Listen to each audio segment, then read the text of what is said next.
The news is brought to you by the National Bank of the Virgin Islands, Cyril B. Romney Tertola Pier Park, NV Salon, Nail Spa and Barbershop, Tisley Cross Deliciously Smooth Cider, and Digicel, simply more speed, reliability and entertainment.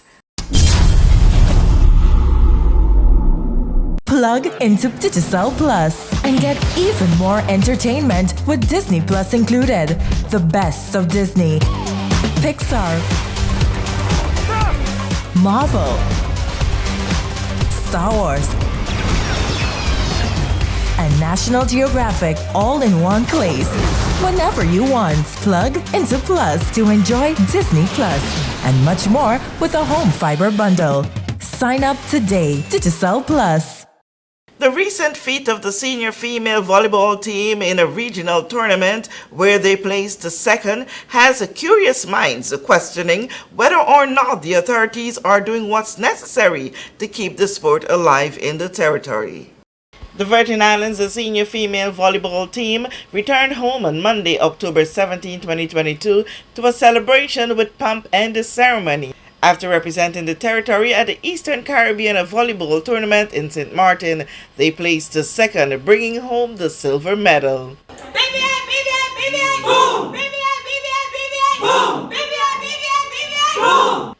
And while they were showered with the deserved celebration, there was an interesting discussion about the future of the sport. I must say that the department is very, very supportive of volleyball. We have many different volleyball leagues and tournaments. Right now we have the Industrial Volleyball League that's going on with 22 teams, the largest contingent ever. We also have a creative learning program, which is for the for the 7th to 9th graders. We have a volleyball camp basically. We started off with 6 registrants. We now have over 30. Yes. So there is a very much an interest in learning the sport. And every year the department also hosts its inter-primary secondary volleyball tournament and league. So volleyball is very much a part of the mandate and program, and we are working to get you those grassroots, to get the young people involved in the sport. We have in fact had grassroots programs that I personally have spearheaded, both in my role as president of the association and on my seat of the Olympic Committee. We have had a Brazilian coach who came out here for 6 months and worked with the team. He actually lived with me, went into the schools and coached. We had an Olympic Solidarity program that was funded by the Olympic Committee, which Jackie spearheaded as the local coach, went into all of the schools for a full year and tried to build a grassroots program. The challenge we met was continuity of that program, solely because of funding and manpower. Those were the difficulties that we encountered in continuing the grassroots program, but it's not that it never existed. So, yes, grassroots program is a fundamental requirement to the development of any sport. And we have seen Jackie continues to work in the school. She's worked with Dept in trying to develop that, but she cannot do it alone. We need the resources. And the fact that all of the coaches that we have, particularly in volleyball, are volunteers, it makes it difficult for us to be able to continue that. I'm sorry, Mr. Premier and Minister, but I don't mean to put you on the spot, but we cannot continue it without the assistance of the government and the school system. It simply has to be a symbiotic relationship in order for it to continue and exist and be successful. I'm going to put on another hat, which is my position as the second vice president of NORCECA, which is the North Central and Caribbean Association of Volleyball. Having just come from the International Federation's AGM, I can tell you that there is a volleyball empowerment program that is being run by the FIVB and by NORCECA that will enable and facilitate precisely this sort of collaboration, where we can get a coach coming out here for at least a year to develop a program and also to work with the local coaches to ensure that we have that grassroots program and with the continuity. Let me just say this, right?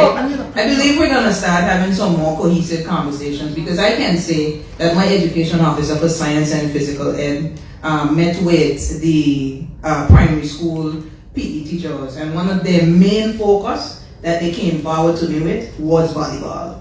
We had a donor come forward who actually purchased volleyball nets, and they should be in the territory shortly if they aren't as yet. And we already put aside the funding necessary to put all the other things in place along with the nets to be able to ensure that every primary school has the nets and the stuff to play volleyball. So let me say that we're having the conversations, work is being done. What we will commit to do is ensure that that education officer, for instance, speaks with yourself and the Volleyball Association, so we could all be working together. But I believe movement is taking place. I can say that for certain, and I want to commend and congratulate you because I believe what you've done here will propel us and be the impetus even more to be serious about volleyball. So let me end by saying once again, congratulations to you, and I look forward to you going out into the schools and showing some of our young women what is possible. Yeah. Team BVI played a total of 5 matches, winning their games against Antigua and Barbuda, St. Eustatius, and Grenada, and conceding to St. Lucia in their encounters in the lead-up to the semifinals and the finals. We know that where you choose to bank matters, and it is your vote on what your funds do in strengthening our community. As your official Bank of Paradise, we invest and support the lifeblood of our economy by helping in the realization of personal goals for homeownership, education, and entrepreneurial visions, which support small businesses. We make it our place to connect with persons and worthy causes, and we have been doing so for more than 30 years. Where your money goes and what your dollars empower are your choice. And we thank you for choosing us, a bank that gives where it matters the most, for you, for our community, and a happier tomorrow. The National Bank of the Virgin Islands.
Freeze. Choose your mix, choose your flavor.